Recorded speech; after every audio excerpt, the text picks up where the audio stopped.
Hi, you guys. I decided to do a vlog today. Today is gonna be a little bit me talking about myself and how I've overcome insecurities and minor setbacks and basically battlefield of the mind, right? So I remember, even recently, how people tell me, "Oh my goodness, I love your confidence. You're just such a, vibrant, beautiful spirit. You're naturally pleasant, and your confidence levels is like on 100. Like you a it girl." And I'm like, really? Like, thank you. Oh wow, that's interesting for you to say that because little do you know how insecure I've always been. Even as a little girl, I was talked about, and I know that's kind of cliche, like we all haven't been talked about at some point in our lives, but just reflecting on how much of a torment, like a psychological torment, that little words can really hinder a person's personal, spiritual, mental, and emotional growth. Like all of that plays a vital part in my life. And to be in a situation where I was called ugly, I was too fat, even my own mental, like me being so dark, I always felt like I was just like the blackest thing on earth, and it was never associated with anything good. So, all of that mentally tormented me to the point where I was always insecure. Didn't have many friends, really didn't, associate myself with relatives. I was always secluded and like to myself. And I guess in a way my shyness had another effect to where it played a vital, part in my life. But my insecurities, being shy, not being able to really speak up and voice myself, and it allowed me to really just um how can I explain it? Really just put myself in a shell, in a box. And that was the battlefield of the mind. I had to break free from all of that. And when people meet me and they talk to me and they ask me these questions and they see me, they look at me and they're like, "Girl, you just everything coordinates." And I'm like, "Really?" Because at one point in my life, I was told that I mixed match and nothing coordinated. I was always mixed matching and um never really making any sense as to how I dressed and why I changed my clothes so much. Like, who are you trying to impress? Where are you going? What's wrong with you? You must be slow. You're adopted. Like, all that type of stuff. And I would be like, I thought I looked good, and I think I coordinate well, and I thought my pinks go together. Like, this is a light pink and this is a dark pink, and then like, no, light pink and dark pink doesn't go together. But in a t-shirt as a tie-dye, it's okay. Me wearing holes in my pants, oh, you homeless, you're in hobo. Now it's a trend. People are making vlogs about how to put holes in your pants. And here I was thinking I was doing something cool because I liked the way it looked. I thought it was rad just to walk around with the little sheds from your pants and threads, hanging and dangling on the knee. I was called a hobo. Now the homeless look is something radical. And that mental torment kind of put me in the box to the point where I didn't want to do anything around certain people. I didn't associate myself. I would never talk. I would talk very low and very softly. Um, I didn't really project myself. But for those who knew like the crazy outside person that within me, they would tell you, Ashley will always be the one doing my makeup or doing my hair, or we'll go to the store and I always have Ashley to style me and da da da da da. And I'm like, Yeah, that's true. Like I was doing that, and it would flow and happen so naturally to the point where I didn't even think twice of it. I would be like, "Girl, you should put this with that, and get them earrings with them shoes, and we're gonna do your hair like this." But yeah, I got a flat iron. Like that was me. Everything I've learned and everything I've done came from me. I self-taught myself because I felt like, well, if I don't know how to mix match, let me create something. Let me learn something. So I took interior design. I learned about the hues and how they complement each other and things of that nature, and the terminology for different colors, and how to be able to balance your wall when you're decorating your house and things of that nature. And I'm like, dang, I never thought to think of it that way. But I like that perspective. So you mean I can do this and put a sconce and a photo at the same time, and it's not going to look like a whole tic-tac-toe type thing? But then the tic-tac-toe theme can be and is adorable to the right eye, and because I never thought to think of myself higher or highly for myself, or I never thought to think highly of myself, I should say, and having that negative connotation all the time, even in relationships. You so dumb, you just gone with the wind, you so smart, you dumb, and you ain't got no common sense, and all that negativity constantly going on in your head. You crazy, and you be this, and you da da da da da. I'm gonna show you what I am not, while I'm whooping your ass, telling you and giving you exactly what you asking for. Like, that's the mentality that I used to have. And little did I know that people commenting on me in a negative way actually fueled my fire, because people who don't know me see me and they're like, oh my gosh, you working this purple, girl, and I'm loving this cut on you, and girl, you working that blonde. I done changed my hair color so many times trying to master gray hair that I got teased about as a child, because I was practically born with gray hair, and they used to call me Granny. And we joke it off and we laugh it off like it's nothing, but mentally I'm like, well, maybe I can hide this gray. Now I'm learning to embrace it, because women are dyeing their hair platinum gray. Who would have thought, But I'm sitting back and I'm thinking like, dang, that's a hard pill to swallow, but I've mastered it, because all of those insecurities played a vital role in my life to bring me to the point where now I can honestly just be myself unapologetically. I am confident. I actually look at myself a little bit now and I'm like, well, sis got it going on. Like, I can look at myself and like, bitch, I've been out here. I've been out here. Like, this always been me. Who told me that I didn't know how to dress, and why did their opinion matter so much to me? Well, sometimes it can be your closest friends or relatives, or like I said, previous relationships. Like, they were negative in a lot of ways, to the point where I didn't know what anxiety was until I got older, to realize like, oh, if every time I come around you and I'm jittering, or I'm looking for something just in case you want to act a fool, and I got to find something to, defend myself with. Like, if I get to that point to where I'm on edge when I'm around you, then that's no longer a relationship. That's a prison.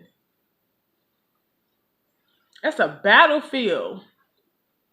And half of the times, the struggles and insecurities that I faced had nothing to do with me, because I see those people now, and those same people that talked about me, that mistreated me, that judged me, they reach out to me, ask me for advice, and want me to do their hair and dress them up and put on makeup for them. And I'm like, I'm honored, don't get me wrong.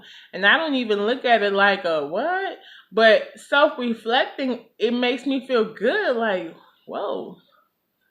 Now look how the tables have turned, but for my good. So I'm not mad. I wasn't mad then. It was just like, Well, if they don't like it, I'm like Eeyore, okay. You don't like it, okay. And I go about my day all nonchalantly, like, oh, it's nothing. And people were envious and hating me because I was nonchalant about a lot of things and that I guess I was supposed to take seriously. But I'm like, well, now that you're putting it into my perspective, you want me to care about something that I didn't care about before because nobody cared about me to think of me. Now that I'm caring because I don't want to hurt your feelings, I got all this weight on my shoulders for no reason.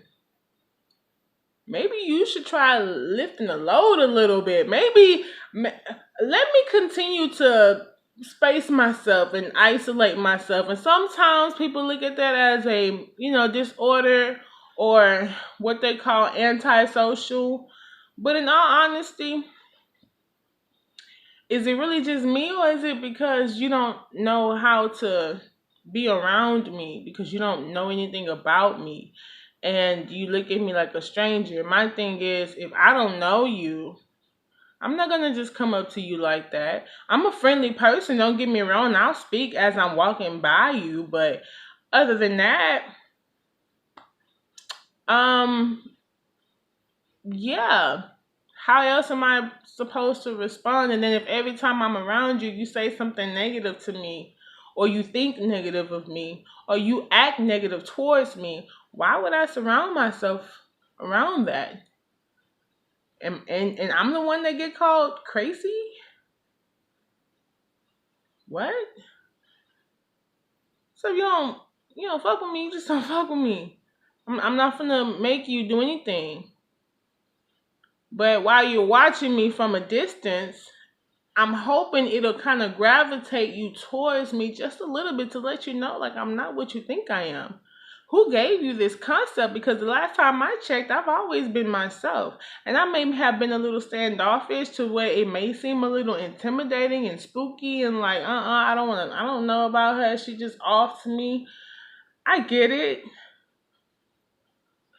But maybe next time, if not, then I'll do it. And then that's when the troubles start coming in because I've always taken the initiative to try to befriend someone else to get them to understand me so that we can be on the same level and I would have to succumb myself just to be their friend. It took years to break that mental asylum, that um act of service. There's nothing wrong with servicing people. It's nothing wrong with giving. It's nothing wrong with being generous. There's nothing wrong with really just having a pure, grand heart. It's nothing wrong with that. People gonna use you and abuse you based off of their knowledge and how they treat themselves have nothing to do with you. And I had to learn that breaking down myself. Because it's hard when all you've known is negativity. Like, why is this stuff happening to me? What am I doing that's attracting these type of vultures? Am I being too gullible? Am I really being just dumb?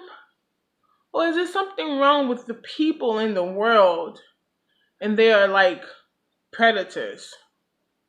So me being as innocent that a lot of people don't want to believe, but then again, nobody ever believes in innocent. I've never known a person to believe a person to tell the truth quicker than they believe a person that tells lies. So nobody ever really believes the innocent. So I had to start believing in myself. Whew. That's a hard pill to swallow. Breaking down all the lies that you've been told and listening in your ears that's been penetrating your mind and resonating in your heart. Like, it's so hard. But then I started looking at old photos and old memories, and I'm like, you know what? I've been like this. Me being beautiful I've always been beautiful. Me dressing nice and looking good. When I look at them old pictures and the way I was coordinating my earrings with my tennis shoes and it was like perfect match, I've even had certain bosses tell me, how do you get your shoes to match your accessory? You just come in all colorful. I'm loving your earrings. They're so bodacious. And I'm like, well, thank you. Yeah, I got these for $2.99. And I'm just like, really? Like, thank you. Like, God, this was on clearance. Okay, better go get you a shade. I have no, you know what I'm saying, remorse on being myself. And I guess that speaks volumes to a lot of people because they see that profusely and adamantly to the point where they're like, girl, you stand out. And even when I was quiet and mute for all those years, like, not talking to anybody, not saying anything to anyone, just walking and going to class, going to school, chilling, going home, go straight to my room, eat by myself, drink by myself, watch cartoons by myself, wake up and do it again like it was nothing. I be in there locked up in my room listening to music, whether it be gospel or jazz. Didn't matter. I was in my own zone. And these people who don't even know me see me so loudly. And even when I was mute for so long, I remember of a high school friend who I found out was kind of like a relative to me told me, she was like, you're the quietest one in the room, but you are so loud. Everybody in here handling and doing them and talking and rolling all over the floor and cracking up and stomping. And then you got the group of, Hispanics over there. They speaking in Spanish and da-da-da-da-da. And here you are sitting by the windowsill by yourself. The loudest person in the room and you ain't even said a word. Then I had another guy come sit right down where she was and tell me the same thing. And he was like, but you beautiful in your own aura. Like, out of all these girls in here, I noticed you just sitting over here by yourself. And he was like, why? What's wrong with you? And then over the years, I remember in 3rd grade, Thompson Elementary, I had a little Hispanic friend who was going through some things at home. And I was just giving her advice, and she was like, how do you know so much? The way you talk is so confident. And I'm hearing that even today. And her telling me that, I was like, I don't know. I just say what I feel and what I feel the spirit in me tells me. And she was like, you're so wise for your age, and are you the only child? Like, she was just asking questions like, where do you come from? And then I've had the teachers and principals ask me, who raised you? And I said, my mother. And I sat at the office with my hands in my lap, and I said it just like that, my mother. And she was like, you are just something else, little girl. And I've been hearing this my entire life, but witnessing that little girl go through what she was going through and how open and how caring I was to her, and she acknowledged that, made me feel like, well, thank you. Now I can call you my friend because you trusted me with something. And I don't want to not, have your trust, So now I have a friend in you and you have a friend in me. And then we walked home together. She went and split towards the alleyway, and I kept straight. And it was like a new beginning for me that I look back and reflect on, because I feel like that was a highlight of my life from that moment forward. Learning about Anne Frank, Maya Angelou, poetry, all in the 3rd grade, writing my own poems and making it into a rap song because that was a group project, and I was so interested and I was so hyped up about it because I was like, yes, something I know I'm good at and I know it's going to be good, and I was happy about it. And I was like, man, I need to do something with this. And my mom used to tell me, you need to publish your own books and you need to do this and you need to do that. But I was like, I'm not good enough. And there I go, put myself in a mental asylum, put myself in prison again. And having those people, different phases in my life, even by the time I graduated, I remember there was a teacher that told me, he was like, he asked me, he was like, do you have a date for prom? And I was like, no, I don't even know if I'm going to prom. And he was like, why? I was like, cuz, what am I going to prom for? I didn't even want to go to this school. I don't really talk to anybody. Most of these dudes here, they don't even look at me because they want these other females that look like the models on the videos. And then two, I don't have the money for it. Like, after all of that, no. I don't really feel like it's necessary. You should go to prom. You're very beautiful. And he was like, let me tell you something. A lot of these young dudes, the only reason why they don't come to you is because they intimidated by you. Because you're not like these other females. They know when they come to you, they got to come correct. This old school man, about maybe mid-30s. And I know he was liked by a lot of the young females because he was handsome.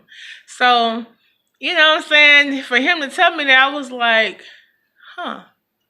He was like, you got it going on. You smart. You carry yourself different. You very sophisticated. I can tell by the way you talk. You're not these little young felines out here that's just quick and being fast or whatever. And I was like, no, I can be if I wanted to, but it don't do me no justice because that's not who I am.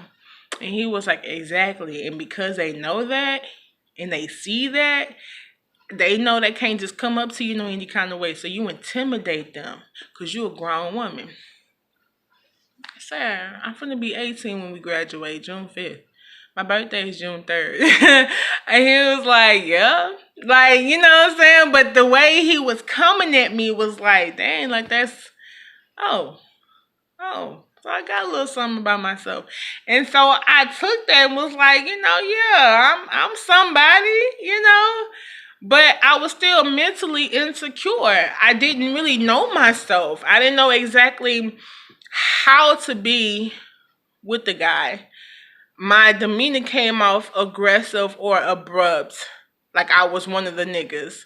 And then for some, it was like breaking down barriers. But like if I've never talked to you before, I don't know exactly what to look for, what to expect. All I can do is, give you a response based off of how I think and how I feel. And for some, it intimidated them. And then for some, it was like they were persistent enough to the where I didn't know that persistence can also be a bad trigger as well. But because of those learning experiences, which I am still grateful for them, even though it turned out bad, I still give it the respect it deserves in its way, simply because it wouldn't have granted me the knowledge and wisdom and understanding what not to tolerate in my future, because now I have the opportunity to correct and make a change, compared to me not knowing anything and then repeating the same cycles all over again. That's not growth. That's a mental asylum. That's going crazy because you just walking around in circles. I'm not having that in my prime because I'm finna be 30. Checkmate. So I say all of this to say my confidence levels have reached a climax to the point where I'm like, I'm not afraid. I'm not ashamed. I'm not putting myself in a nutshell anymore. And I was sitting down thinking, like, here I am, I'm making a post and I'm blogging. And I took that blog and I said to myself, and myself said, how can I can't really just put that in the book that way. I would have to make it more extensive and more elaborate, that way. And I don't think it needs to be elaborated. But if I do elaborate, how can I make this more outstanding compared to what it is, so that people can honestly get the full show and picture of what I'm really trying to say with words. So I gave a visual instead. So I said, what are we going to do? We're going to vlog. And then as soon as I sat there, I just appeared online. Here I am talking to you guys, because people really don't understand that there is a battlefield in the mind. Having to break those bad habits, breaking those barriers, lifting up that load, really being able to just say, you know what, why am I holding myself back when everybody else is out there in the world doing them? But I'm so concerned of what this person is going to say and how this person is going to feel, and what if this person really don't like this. But for somebody like me who've experienced what I've experienced and gone through what I've gone through, this could actually make and help somebody push through what they're going through. Because it did it for me. Me having to go through those negatives to make this positive is a how can I say it? It's like a formation or some sort of, I had the word in my mind, but it's like having a negative plus a negative is a positive. I had to go through the negatives to make this a positive. And because of that, it put me in process to get me where I needed to be. To be able to fully accept myself for who I am, regardless of what other people think, regardless of what other people say, regardless of how other people feel about me, because half of the time they're really just putting their own insecurities on me, and I don't need that in my life. So I'm lifting those loads. I'm taking that nasty gunk out of myself, so that way I won't mirror what I've been through, but mirror the person inside of me. So I am a living, walking mirror reflection of myself, to the point where I can say I literally turn my insides out. Whew. That's a beautiful yet glorious thing. And I'm unafraid and I'm unashamed, and I'm really just ecstatic about the whole process. And for those who know my story and witnessed and heard my ministry, I should say, because everything I talk about is literally like me preaching or me ministering or me helping or me servicing, regardless of the situation. My natural effect is to help, and it's to minister. Even with my poems in third grade, Thompson Elementary, my mother would say, Ashley, if you was to publish these poems at your age right now, by the time you graduate high school, you'll have your own successful book business. You'll be your own successful, multi-millionaire. You could do something with this. Plus, this could help little girls your age going through the same things you're going through. I remember my mother, prophesying and ministering and speaking life into me the same way I would speak to my son. I remember her doing that to me. And I'm like, you know what? Even though I had all that negativity, my mother has always been a light and a pure vessel when it came to me. She's never told me anything wrong. And every time I question something, she would, respond in her intelligent ways. But now I'm also witnessing her listen to me as I minister to her. Like, that's a beautiful, beautiful thing. And she respects it. Whew. I'm tearing up a little bit. And because of that life that she has always spoken to me, I tell her for years, Mommy, you think I don't be listening by the way I act, but I got to find my way. But every time I'm out there, I hear your voice in the back of my head. And I'm like, my mama told me this. And I tell people all the time, even when I was in school, I used to tell people, my mama is so funny and she's so goofy. Girl, she be in there talking to herself, laughing and stuff. And I used to think my mama was crazy, and until I started living. Yep. Now I understand. And I tell it to the world. I've said it for years. I even tell it to her. One day, woman, you gonna make me famous. Little do she know. Cause it's so much in me. It's so much life. Whew, life in me. And the life that she has spoken to me. I'm slowly starting to allow it to just manifest and just resonate, and I'm just listening. And I'm showing her, I'm listening to you. I hear you, mama. You good. I got you. All right. Okay. And she like, all right. Never have me come in. And I be like, all right, mama. All right. Okay. But moral is breaking down those barriers. Trusting yourself, believing in yourself, listening to yourself.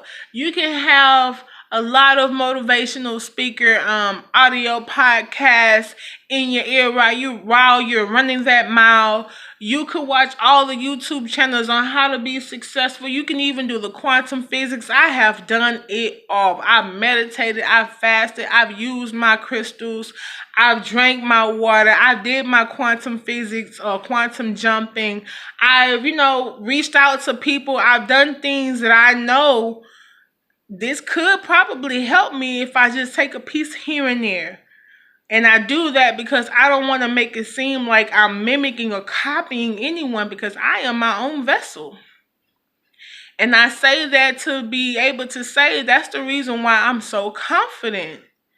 And now that I'm loving on myself and I'm breaking down those bad habits, I'm breaking down those barriers, I'm learning to listen to myself and tune out of the negativity. Whew, that's all I see is elevation. 1-1. That's all I see. The inside coming outside. I literally just take my time and devote time to myself. Making this vlog was a stepping stone into that destiny, into my destiny, into something that I've been desiring and wanting and longing for, and also learning, because it's not as simple as 1, 2, 3, but instead of me taking the complexities and dwelling on them, the only thing I can offer is to just start. And so far, I think I'm doing a good job. I'm getting my name out there. I'm putting my face out there a lot more. Things that I didn't think that I would ever do. Mind you, I've been mute for years, to the point where I wouldn't say a word. And people would come up to me, why are you so quiet? You just sitting over here by yourself, not talking to anybody. What's wrong? You all right? Yeah. I'm just sitting here chilling like everybody else. Okay. You sure? You sure you good? Wouldn't say nothing but a few words. And a lot of people tell me over the years, they was like, I really thought you was slow, because you would say few words. But my thing is, I wouldn't say anything unless it was meaningful. And then when I do say things out of whack, it be having everybody look at me like, you gotta be dumb. Like, you must be a little slow. And then they talk to me. And I knew from that moment forward, I used to tell myself, even as a kid, if I can just get these people to just spend 5 minutes with me, I would change their whole perspective about me, and immediately we'll become friends. I said this in elementary. And then I started talking to boys over the phone, sneaking, talking to boys over the phone. And especially back in the day, because it was a whole bunch of Bloods and Crips and stuff like that. And I would talk to them about it and be like, man, so why? So you mean to tell me that he died because he was... So who came up with this theory? And why are we So you mean to tell me? But yeah, like that would be the conversations we had, and the dudes be like, "Man, you so cool. Like I can just talk to you for hours." And I'm like, "Yeah, but when we be in school, don't nobody say a word." I know I'm to myself, but I'm only to myself because don't nobody talk to me. But if I can get them to talk to me, it's over. I have you wrapped around my finger, eating my cornbread. And them dudes be like, nigga. Even to this day, hearing me say that to some of these dudes, they'll comment below and be like, bruh, you ain't lying. Yeah, I know. I know myself. I'm like JJ, what can I say? No, nothing but good times, right? But yeah, like I'm just me, and I tell people that. I've even mastered my interviews when people were like, you have to dress professionally and you have to we went through a whole class training and everything about how to um be professional at an interview and how to get a job and things of that nature. Now, those things do, what I'm saying, portray and have good attributes about themselves. Don't get me wrong. But at the same time, what I've learned over the years is that the reason why I'm getting hired is because of me.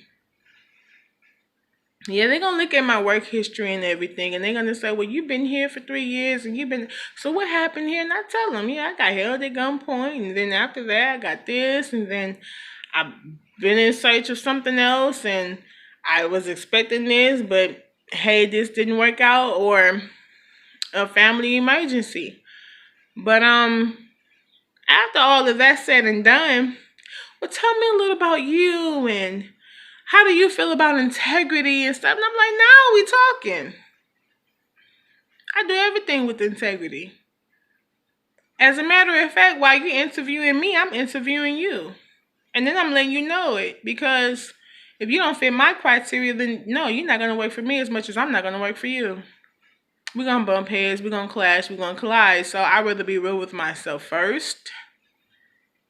And then you can judge me based off of what you put down on that paper after the interview is over. I like your style. Yes, I know. I like my style too. Thank you. What would you like for me to dress you? How would you like for me to dress you? We can start today. You know what I'm saying? Like it got to that point where I was like, yeah, I speak with integrity. My loyalty is what it is. I got it tatted on me. It's no lie. Like I'm sincere about myself. And once I'm in my zone, especially talking to people with my customers, the conversations be so nice.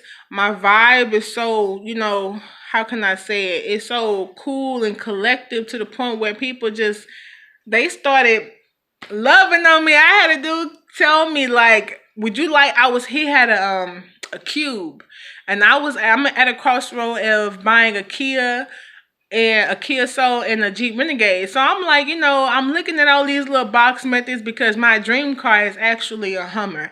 I went from, slowly processing. I got my first Jeep and then I was like, okay, I'm going to kind of narrow it down a little bit, make it more soft and feminine. So I got my Jeep. Now I'm like, I test drove a Kia because, when you want things to manifest, you got to start visualizing and seeing and speaking prophetically, right? So I go and I do my Kia. I go test drive the Kia. And I seen a Jeep Renegade out of nowhere.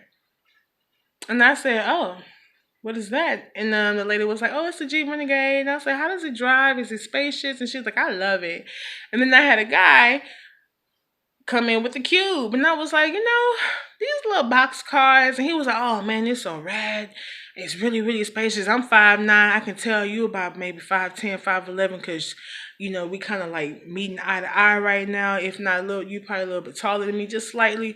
But I'm like, yeah, I'm about 5'10", 5'9". He was like, yeah. So if I can fit in there, I know you can fit in there.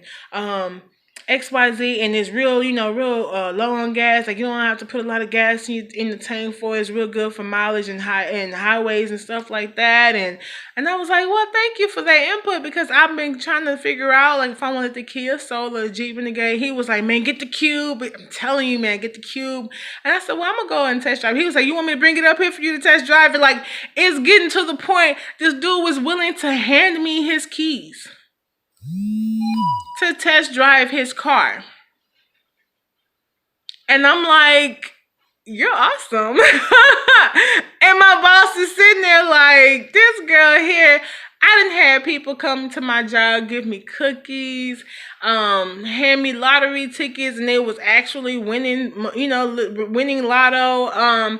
I had a pizza guy come in here and bring me an actual pizza. Like, I know, right? Actual pizza. But, like, he literally came and brought me some pizza. And I'm like, I don't even do anything. I'm just talking to these people. And I'm behind the register. And he was buying cigarettes. And I was just servicing him. But at the same time, we're talking and we're having this, glorious conversation, to the point where he was like, I can come up here one day and let you test drive it. And my response was, you're awesome. And like, he looked at me like, yay, like, when? Like, give me a time and day. But I couldn't say anything. My boss was right there. I'm like, oh, you're awesome. Kind of, bit much, but, okay, thank you. Catch me when I'm, getting off at 6 or something. Maybe I have time to test drive it. And he was very, very radical about it. But my aura and my personality about myself has really manifested these type of people who really service me based off of myself, based off how I service them with my personality. And the conversations, really be short and few, because, they're customers most of the time. And family, hey, I was thinking about you. Just wanted to see if you like this.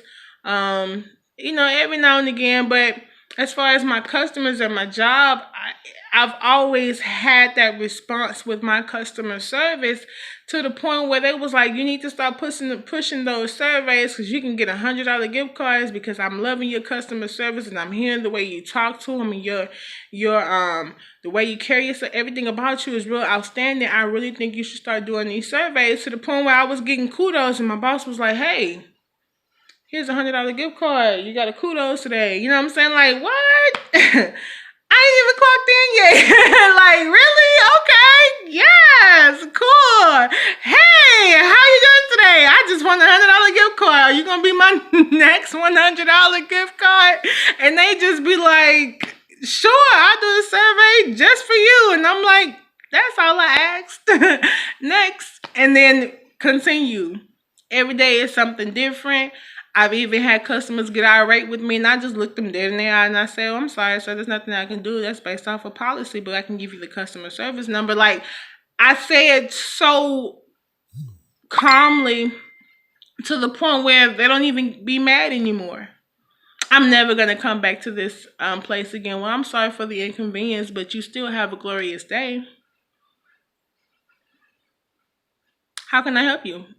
Next. Like, it gets to that point where nothing phases me anymore, because regardless of how you are and whatever you was going through, and even in the interview, is not tell them, when they ask, how do you handle an irate customer? If a customer comes in, I tell them most of the time they come in irate already. Has nothing to do with me. So why am I getting out hostile and aggressive because she pissed off at, or he pissed off at, his order wasn't right at Wingstop, or something that happened last night, or a boyfriend, something stupid. And half of the time, what I love about myself that I realize I could really be petty, but I do it anyway with a smile, is because it's when I know a customer is pissed and they're rushing, so they start throwing money at me. and I make them pick it up for me, oh, would you mind handing me that penny right there? Because I'm not going to reach and stretch my back because you pissed off and you just going to slam your money right here by you on the table and just expect me to just pick it up and get, no thank you. Would you mind handing me that penny? Because every penny is accounted for and I have to count all of your money. If you want me to hand you my product, I'm going to need you to hand me your money. Would you mind handing it for me? Here, I hold my hand out for you. And I know it sounds petty. It might come off that and they look at me with them evil eyes and I say, is that everything you need? And they be like, nah, I'm good. Or they'll say, you're not deaf, so there's no need to do sign language. If you're gonna say just do it once. Just say yes. I don't understand why you're so angry, but I do understand people will try you. You're not finna vex my spirit, baby. Cause you don't want to unleash this dragon. She has no sense whatsoever. We can be in church and I will still set it off in here.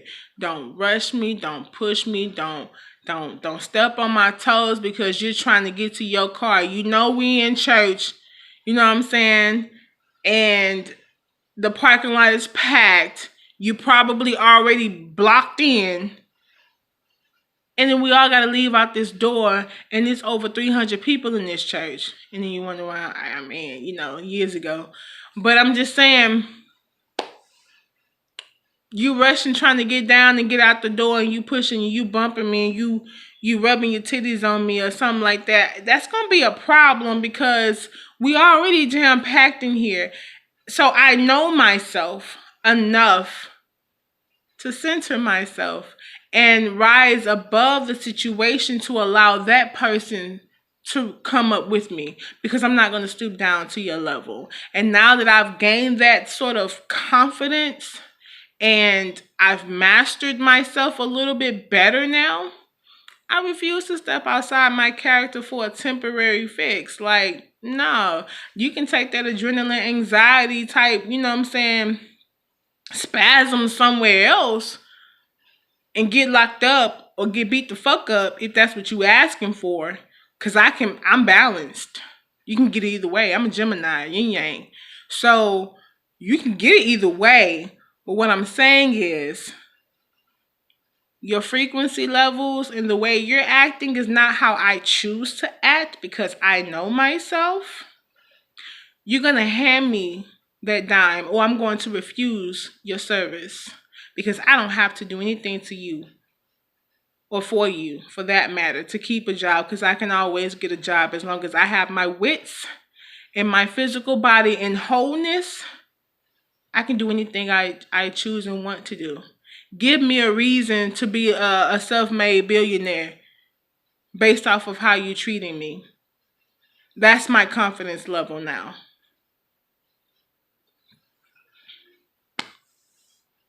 To the point where I start acting like my mama and my granny, like, stuff be happening. Child. That's my mama's favorite word. Child, please. Honey boo. Child, see y'all young kids, y'all ain't got it. My mama done been through some stuff, so she was like, girl, child, please. I wish I had it as good as you. And I just blame mama. There she go. All right. There she go. There she go talking. And now you see where I get it from. So because of that confidence level, I don't let stuff faze me. Straight face all day and I do it with a smile. And I put smiley faces on everything I do. It's childish, I know, but that's positive because people forget to smile. They come in the way, hey. And I come in the way, hey, Grand Rising. They be like, hey. And I be like, hey, how's work? How you feeling? And I have a little smiley face on my uniform, and customers look at me and they be like, is that a smiley face? And I'm like, yes. And they were like, oh, okay. And I was like, yeah, because I'm always smiling. And it was like, it works. That is a good, that's perfect. I've had customers tell me that and everything. When I share bottles of water, or I may have like a package of mints or some lotion at my desk or whatever, and I know at some point somebody's going to use it. So what I do is I write on there, please use, if when please use, or enjoy. I'll put enjoy with a smiley face on it to let people know, hey, I understand it's mine, but it's a bottle of lotion and it's enough to go around. I'm not gonna be like, who used my lotion? No, don't drink my apple juice and don't touch my water. But other than that, it's like a package of mints. We all in here eating on everything. It's already paid for. You don't have to pay for it. Use it. Because when I need it, I'm wanting someone to have it, and nobody around me has it. So I'm providing it for me and for everybody else. And it'll be with a smiley face. Half of the time, it'll just be a smiley face. And they'll say, whose stuff is... Oh, there go the smiley face. I already know. Anybody want some gum? Anybody want some Altoids? Because it's Ashley. So everybody be like, oh, that's Ashley's. Yeah, I can go ahead and take one. Like, oh, it's nothing. You know what I'm saying? So I project myself now more so in a way to let people know, like, I might come off as intimidating, but I'm honestly the nicest person you could ever meet. Like, I've been like this forever, and I'm loving myself a lot more now, to the point where I'm not afraid anymore. So my goal is to make other people aware, like, hey, you got something about you. If you're depressed and you're still here, because I was suicidal too with depression. I made a vow to God and to myself at the age of 14 that I was not going to cut myself anymore. I was no longer going to be suicidal. I was going to give myself a chance. Haven't cut myself since. I may go get some tattoos and maybe some piercings every now and then. But other than that, no. I'm giving myself a chance now. I'm learning to live without having to feel the necessity of life. I'm embracing life. I show gratitude for life. I give thanksgiving for life. You know what I mean? Because some people don't win that battle. That's a mental asylum to want to commit suicide. That means you are constantly reminded of this, constantly playing this role or this image in your head, whatever it is that you're going through, bully, rape, you know what I'm saying, abuse, insecurities, just all of that mentally playing in your head over and over and over, to the point where you just wanted to stop. That battlefield in the mind is something so serious. And some people, they don't win that battle. And they don't know how to overcome. So I tell myself, nah, it gotta be something better than this. Something good coming up out of this. Have a seat at the table. Keep watch. I tell people all the time, have a seat at the table. Yes. I don't mind. I'm gonna feed you. I am, because I'm soul food. So I'm gonna feed you. And I make that my business, but that's always been my character. That's always been my nurturing attribute about myself. And that's a beautiful thing. And I'm not saying that conceitedly, I'm saying that confidently and adamantly, and a little pride, prideful, in a way, to be able to say, yeah, like, I'm okay with that. I love myself. Pat myself on the back. Every now and then, it's okay to give yourself some praise. Give your own self a hand clap, a victory hand clap. My first victory hand clap was actually witnessing my son get justice for the woman that killed my son in the 5-car accident that I had April 21st, 2018. And I gave my victim speech, and I acknowledged everything, how I felt.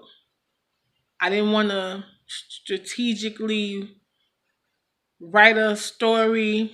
I didn't want to write a speech.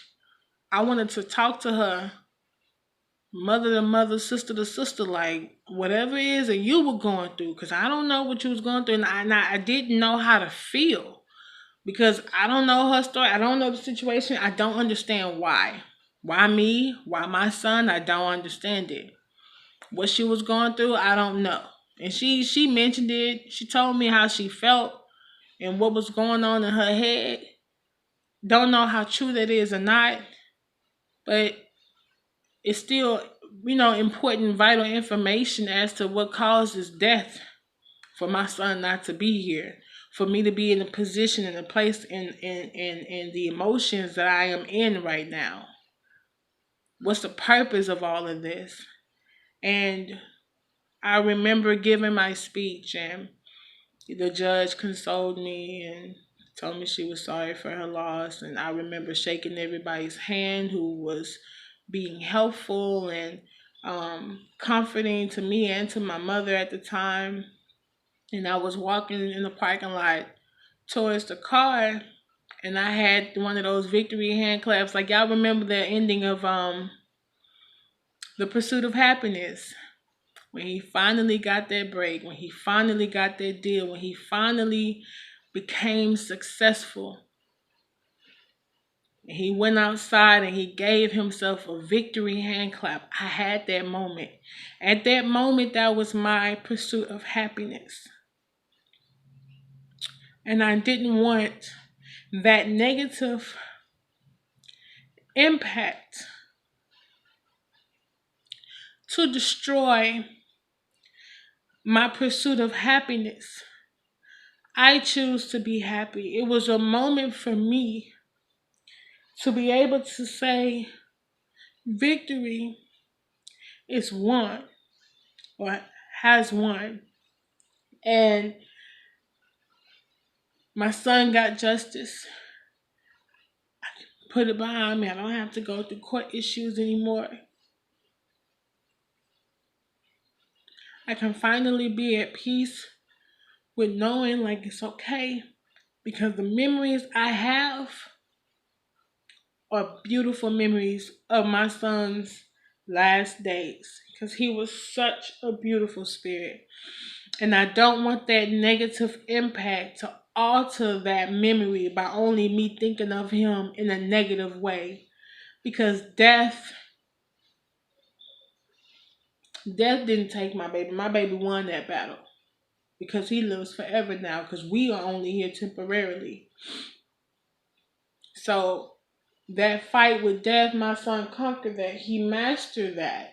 Truly indeed. 1-1.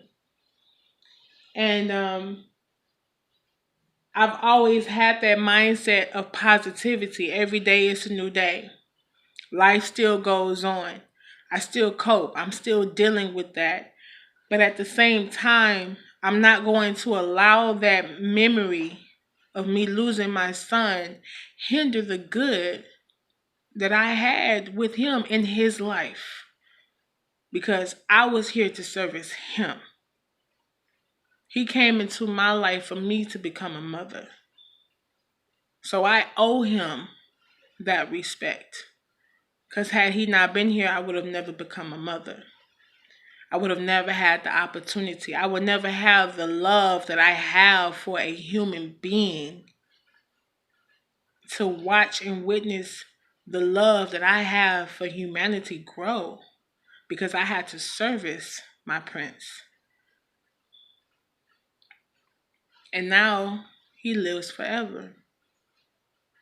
And that's a beautiful thing to witness and to go through such a huge transformation and a huge transition. That's a glorious thing. And I appreciate life more now, so because had I committed suicide at 14, I would have never got the chance to meet that beauty, to meet that beautiful spirit. Wouldn't even have the opportunity, wouldn't even know what it would have looked like. And as handsome as that boy was, He was something else. And yeah, they say I'm something else, but he was something else.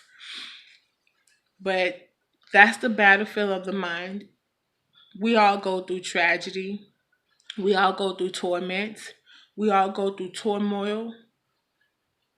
But as long as you still have life and breath in your body and the sound and right mind, you can overcome. You can win that battle. And that's my desire. My desire is to win that battle, to tune out the negativity and add in more positivity. I've always been that way because that's the life that I choose to live. That's my pursuit of happiness. That's my victory lap. That's my victory clap. I choose to be my own pursuit of happiness, to not allow other things to take away, because that's what a negative is. A negative sign or symbol means to take away. I choose positivity. I choose to add, which is a cross symbol. It's like a inter perpendicular sign. I couldn't think of the word, but yeah, putting one and one together.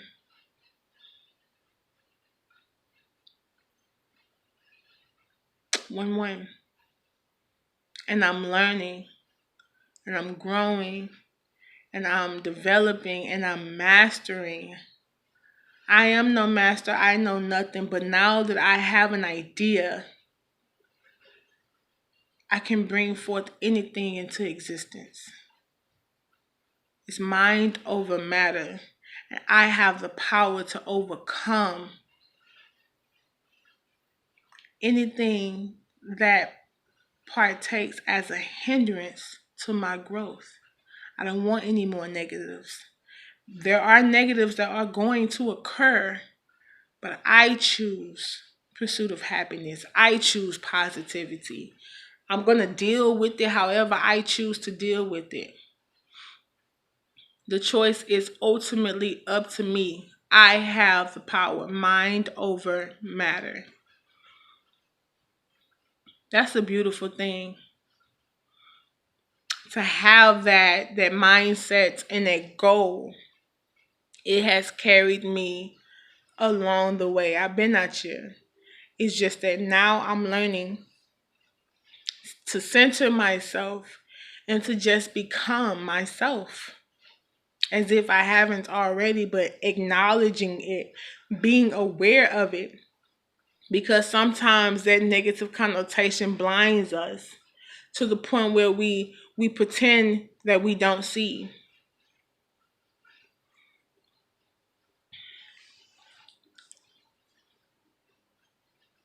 And when the blindfolds have been removed, you see a lot more clear, not just within the physical, but even in the spiritual aspect as well. The things that I've witnessed, the things that I've learned, the things that I've learned to put one and one together.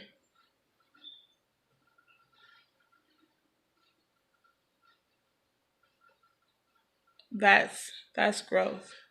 That's overcoming and winning the battlefield of the mind. It's a process, but that process should be a stimulation to your growth. Allow it to be fuel to your fire. Allow it to help you grow and develop into the person that you've been longing and wanting and desiring to be. When my friends tell me I'm doing this because, you know, my soul or my spirit won't rest until I know for sure. Okay, do that. I applaud you for all of that. I respect you because of that. I love you intuitively because of that. Please, by any means necessary, do what you have to do to better serve yourself. Because you can't be a servant to everybody else if you don't even know what it feels like to have someone cater to you. If nobody ever caters to you, cater to yourself. Treat yourself like royalty. Hence the purple. I'm just being myself, and I tie everything together. I make it work for me. That's my rules that I live by. Make it work for you. Make them come up to your level. Boo boo, you finna hand me that. Not finna just throw no money at me. I ain't no stripper. But if you want these swishers and you want this, whatever it is that you in here for, every job that I've had is different. And some jobs I didn't have to go through that. Some jobs it was a natural casual type thing. Every day wasn't always pleasant. You had some people that would try you. But if it's out of my jurisdiction, okay, well, allow me to go get my manager and you can stress her out about this situation because this ain't got nothing to do with me. Like, if I ain't got the power to control it, no, I'm not finna handle this. Let me go get my manager. Learn how to act appropriately, accordingly. Better yet, act accordingly. If you can't make them come up to your level, you don't stoop down to theirs. Remove yourself. Process of elimination. Remove yourself from the situation. Don't try to change nobody. Don't try to mend or break or push or force anybody. It's all on you, boo boo. You can either sit there and go through that, or you can make that change. Rise above. Inside out. Balance. Yin yang. I'm learning so much and I'm growing so much to the point where I'm choosing myself because I'm thinking, man, like if I continue to do this consistently, consecutively all my life, there's no telling how far I can go. I'm just visualizing it and prophesying it as of now. But then when that time comes, I'm going to look back on it and be like, dang, you know what? I was talking about this because I'm saying it now. Talk about manifestation, right? Seems like it's already in process. I'm just evolving in it. Peace, love, light. Thank you.